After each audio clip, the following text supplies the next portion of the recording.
بسم اللہ الرحمن الرحیم۔ السلام علیکم 7 کلاس، آپ لوگ کیسی؟ امید ہے کہ سب بچے خیریت سے ہوں گے، میں بھی خیریت سے ہوں۔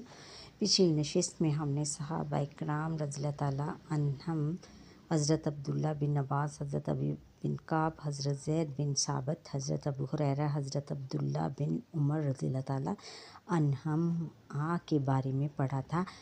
آج ہم ان کی ریڈنگ کی تھی، آج ہم ان کی مختصر اور تفصیلی سوالوں کے جواب دیتے ہیں۔ اس میں بچوں مختصر سوال ہیں۔ سوال نمبر 2 ہے کہ مختصر جواب دیجیے۔ حضرت عبداللہ بن عباس رضی اللہ تعالیٰ عنہ کی ایک فضیلت تحریر کریں۔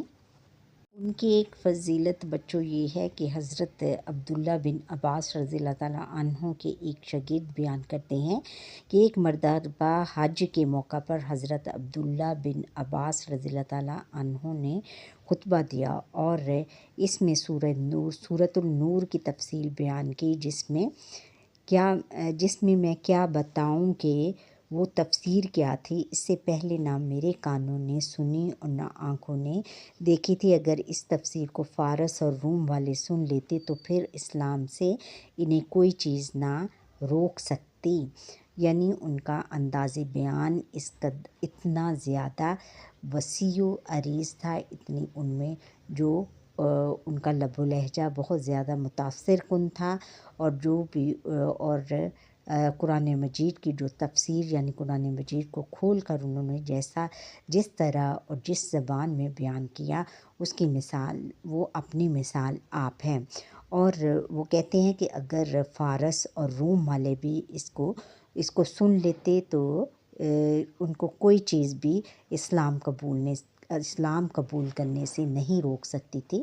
یعنی ان کا جو انداز بیان تھا اتنا زیادہ متاثر کن تھا کہ وہاں پر بیٹھے ہوئے لوگ بہت زیادہ متاثر ہوئے اور ان کے لب و لہجے سے۔ پھر نیکسٹ کویشچن ہے، سوال نمبر 2 ہے کہ حضرت ابی بن کعب رضی اللہ تعالیٰ عنہ کی خوبی تحریر کریں۔